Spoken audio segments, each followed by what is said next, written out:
Starting off with Israel's connections with uh, 9/11 and 7/7, both connected to both terrorist attacks with a lot of connections to both. 9/11, that was September 11th, 2001, New York City World Trade Center, and then we've got 7/7, 7th of July 2005, London, and both connected to Israel. And very big connections. 9/11, we've got basically what they were secret service of Israel. They were called the Dancing Israelis, five Dancing Israelis. The story behind that is something to do with basically they were caught recording by the FBI the towers and dancing. The story behind that, what I'll leave on there, but it's something to do with that they're already there, like they already knew that it was going to happen before it happened. They'd set up the cameras as if they knew. That was a report from the Federal Bureau Investigation of United States of America.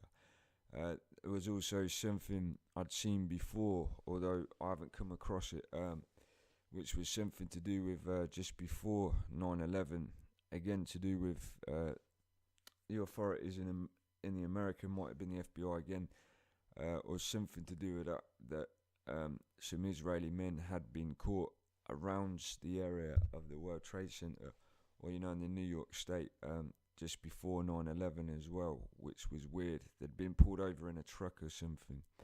And then we'll move on before we go into these, and what I'll go into 7/7, 7th of July 2005, London, Variant Systems, which is Israeli CCTV.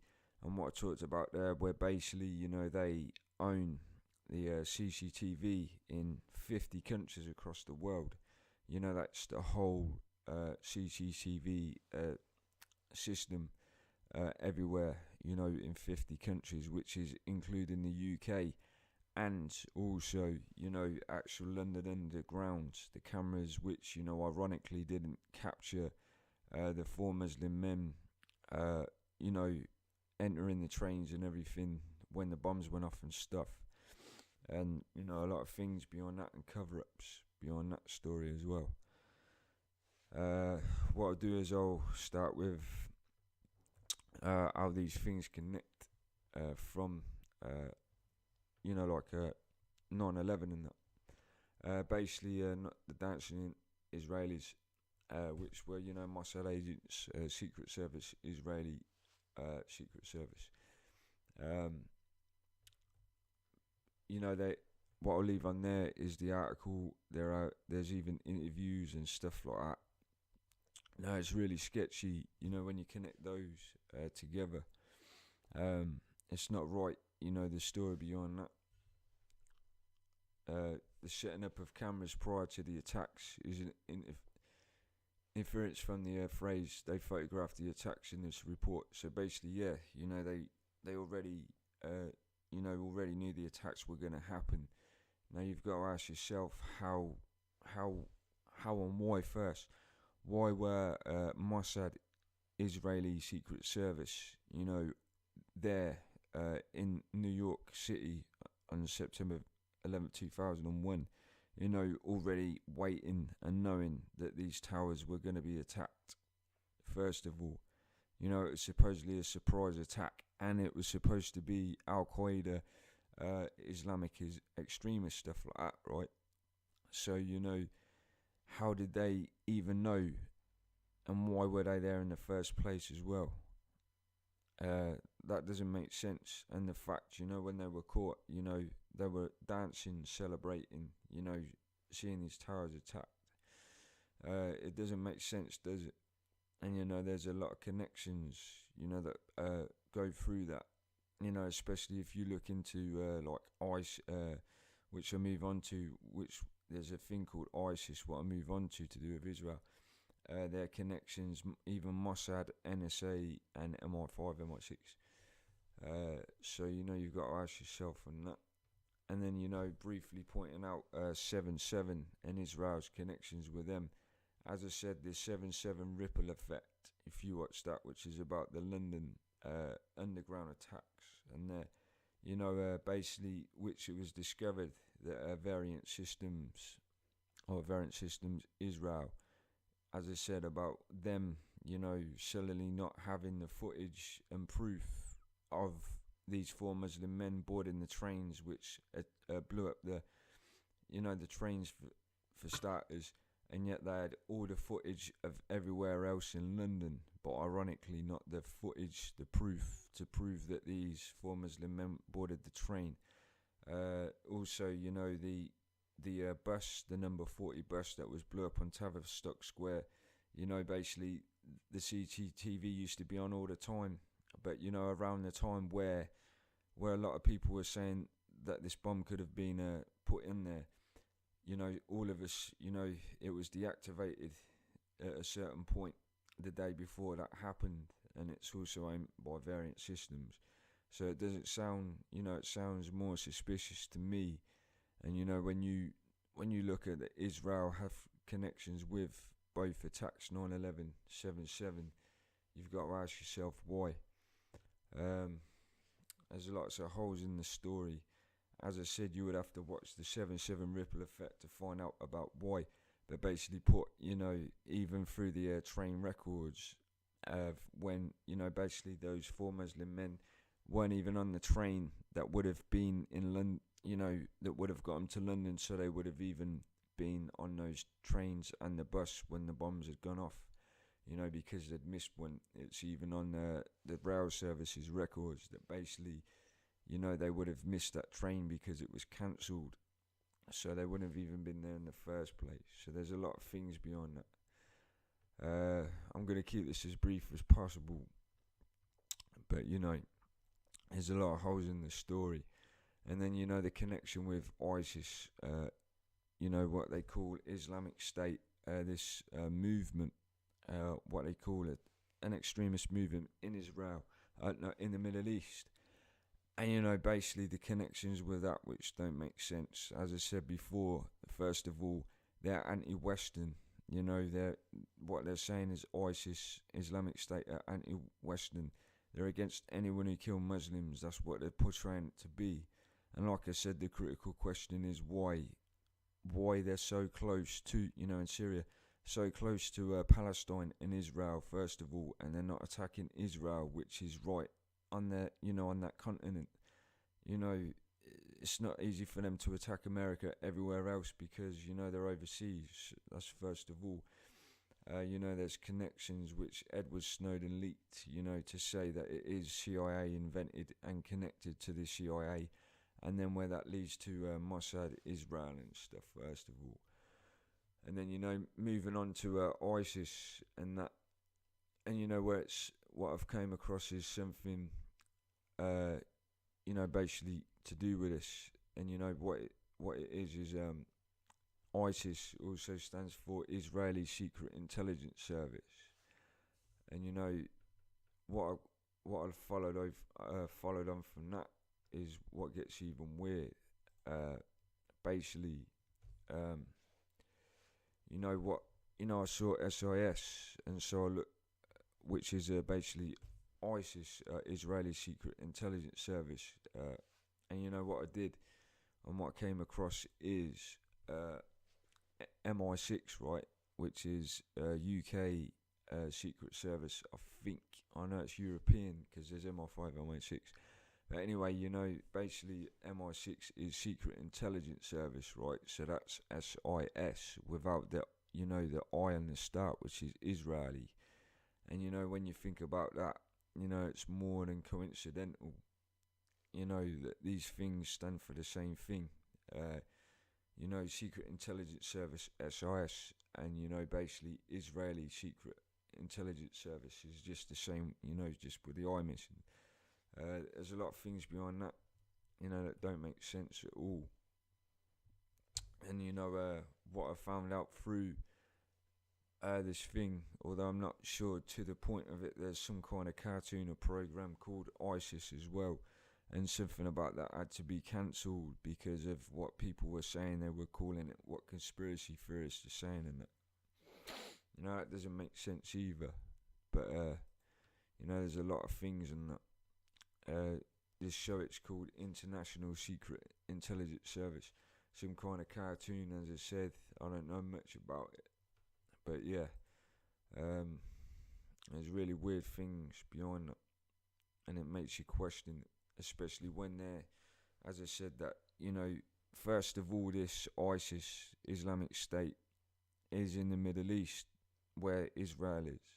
It's called ISIS, ISIS, and then, you know, what I've come across is, you know, which is Mossad, basically ISIS, Israeli Secret Intelligence Service, which is exactly the same name.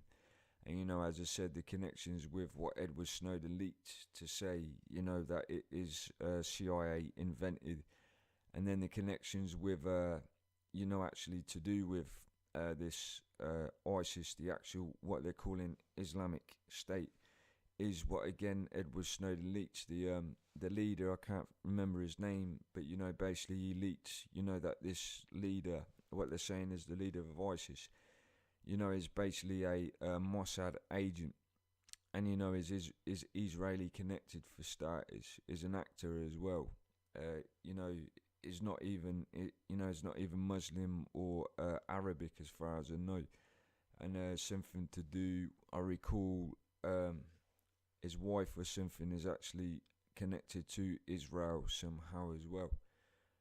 You know, things like that, they don't make sense when you connect the dots, and this is what I've been doing.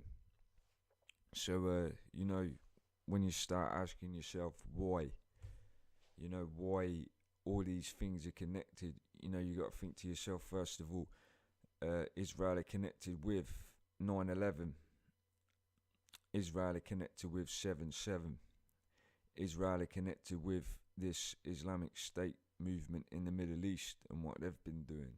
And, you know, when you think about it, where these things lead to, you know, the main core behind all of these attacks, you know, well, especially 9/11, 7/7, and this ISIS thing, it's leading all the way to Israel every time, you know, and that's connecting dots with proof behind them.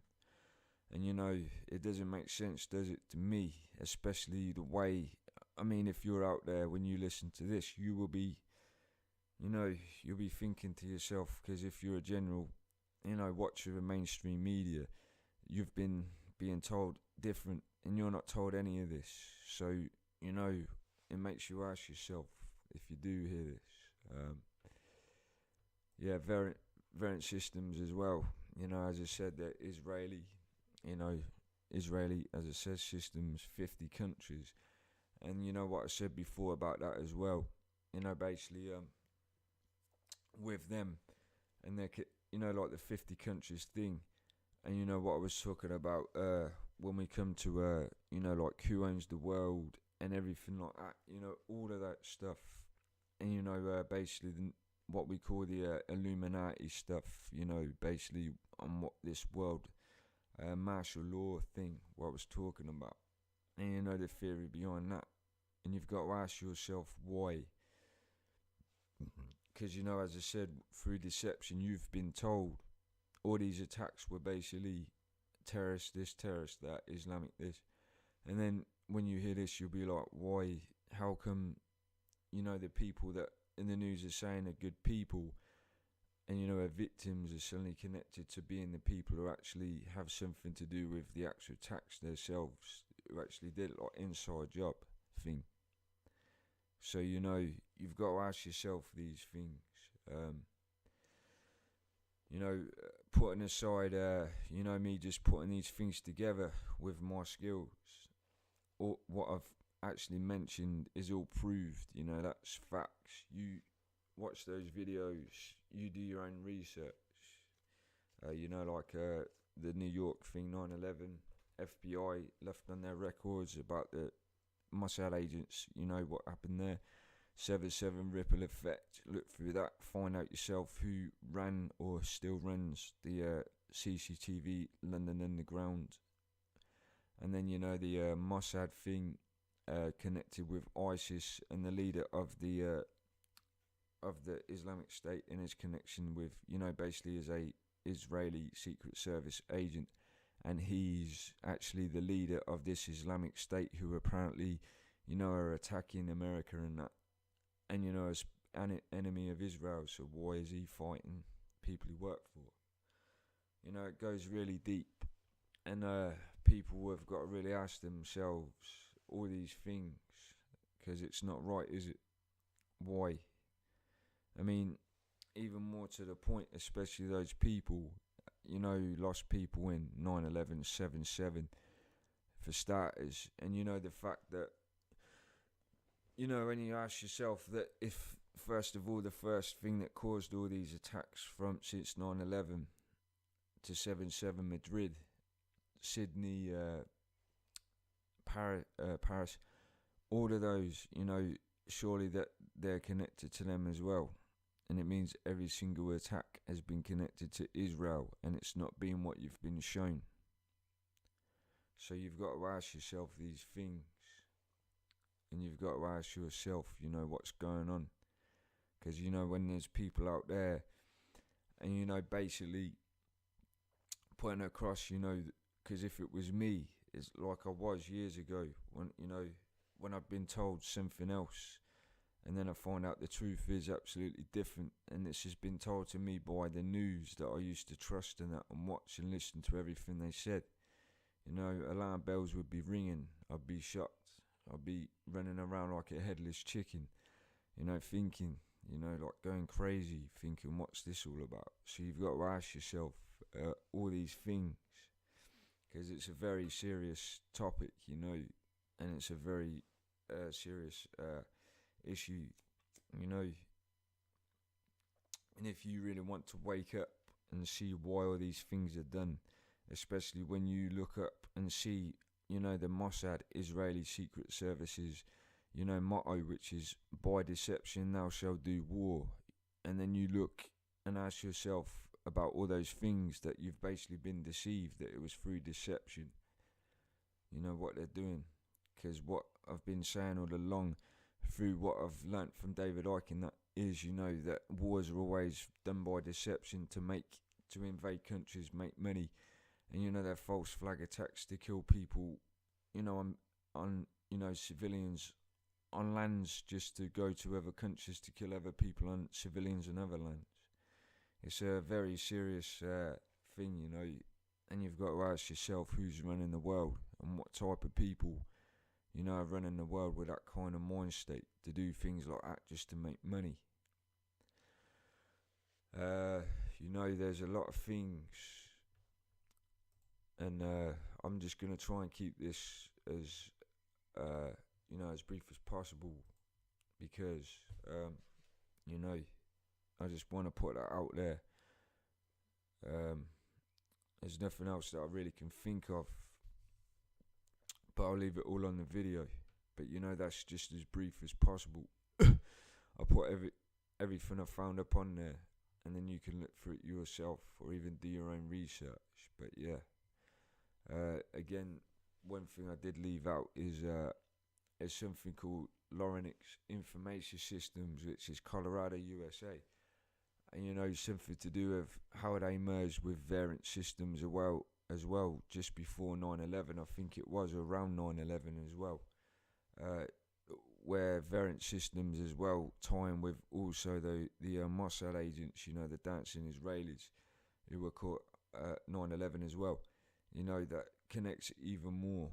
And what I put across this as, simply put, this, what it says, Lorenix Information Systems, which merged with Variant Systems or something like, where it became part of it around 9/11, before 9/11, if I remember right.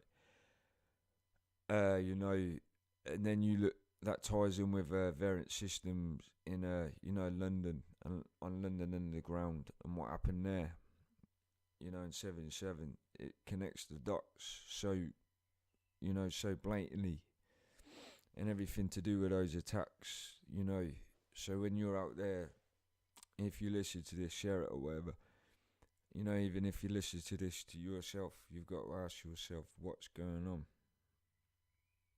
because it's scary. As I said, simply put, before that I used to be like you. I used to sit there, watch the TV, let them tell me everything to believe until I woke up. And this is where where I'm at now. And my skills and stuff that are built into my genes that help me work these things out and research information. But yeah, if you can't see now, the simply put through that, what's really going on and everything, what David Icke and everyone like that goes on about, and then I don't have any hope for you.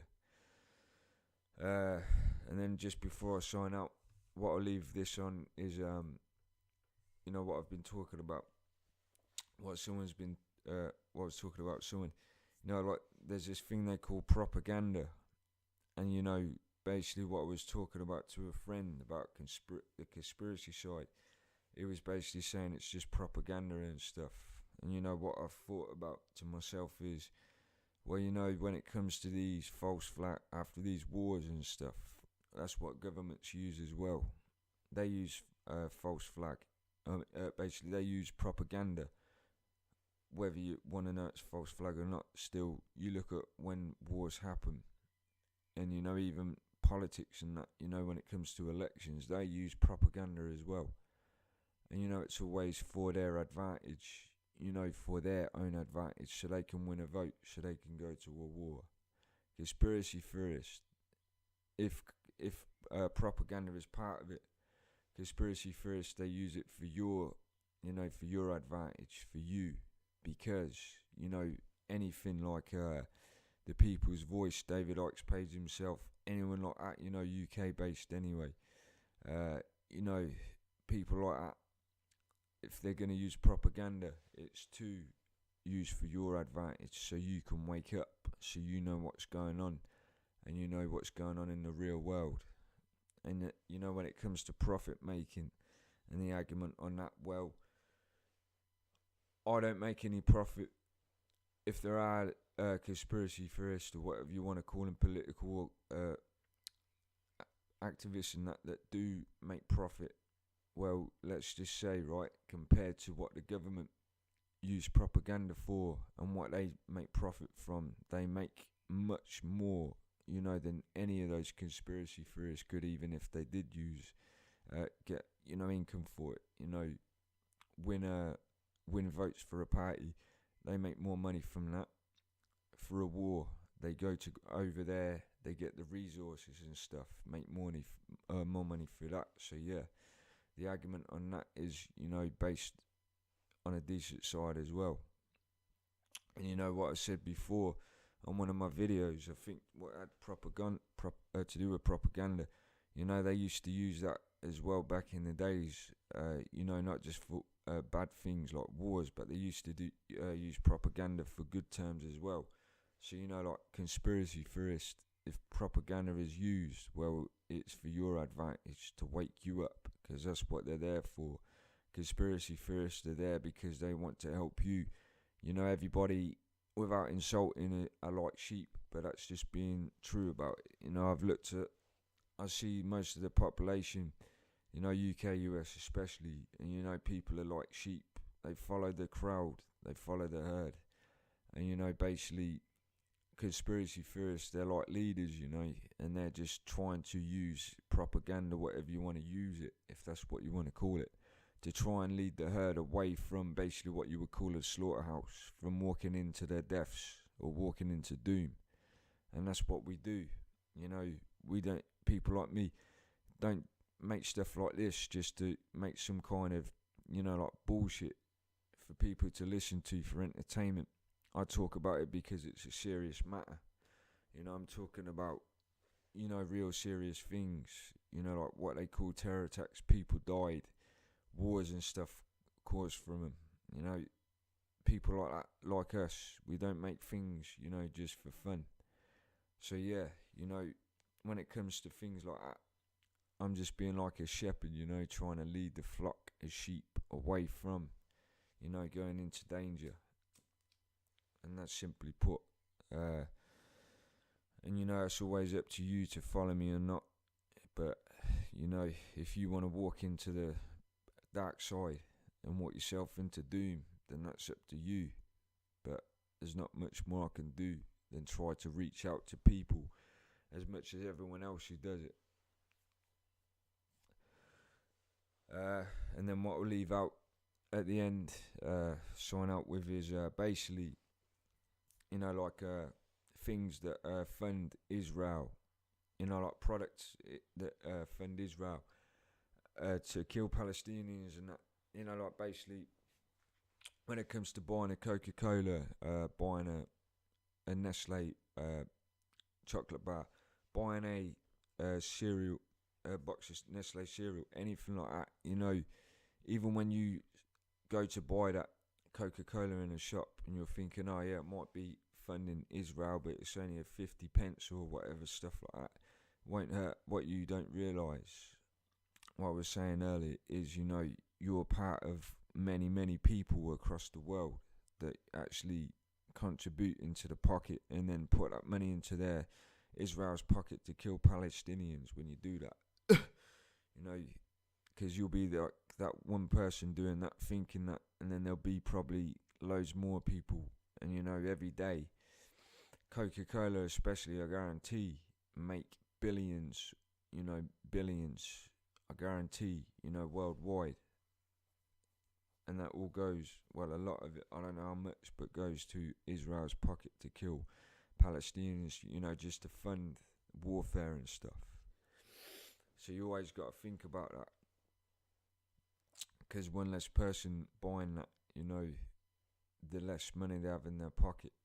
And as I said, what people don't realise is basically, you know, when they go and buy that, if they have morals and they don't agree with, you know, like Palestinian people being killed, is, you know, when they buy that can of Coke, they don't realise they're basically being like a, you know, like, I don't know what to call it, you know, it's like they're paying assassins to kill people without realising it.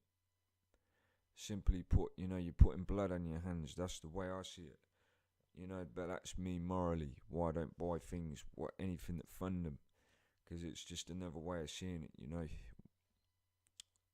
When you go and buy a Coke, when you go and buy a Nestle product, when you go and buy a double cheeseburger or whatever it is from McDonald's, you know, you're sitting there, even your kids, and they've got blood in their hands, you know. Your kids have got the blood on their hands of another kid from Palestine, you know, has just been hit by like a bomb attack or something, airstrike, simply put, and they don't realise that themselves, and neither do you. So, you know, there's a lot of things to that, and, you know, I discovered all these things years ago, well, not years ago, but quite long ago, you know, which made me, you know, basically, I want to speak out against any corruption. And yeah, you know, basically putting across, and I'll leave signing out is, you know, what I came across, all this, what I've talked about at the start, you know, the other day, and I just started connecting dots, looking around, searching, and that's what I came up with. So I'll leave it there, and if you want to do your own research and that stuff to make sure, you know, I'm being truthful about what I'm saying, then it's in your hands. But, you know, it's a serious thing.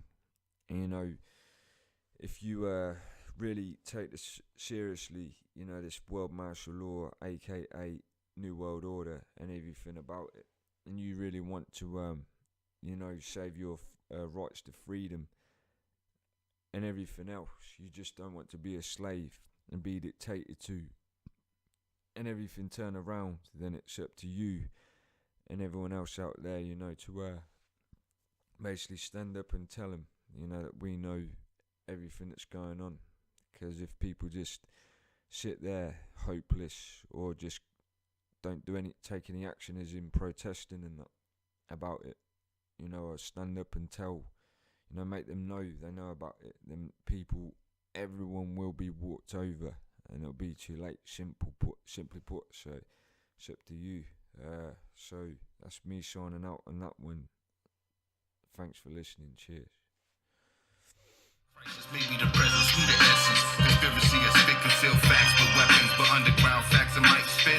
I'm epic like the New World Order's mass deception. Entertain your brain with mass media projections. Blue be weapon, hostile hallucinations, distraction. Mass media, psyops on TV stations. New World Order, just an order. Our minds are out of order.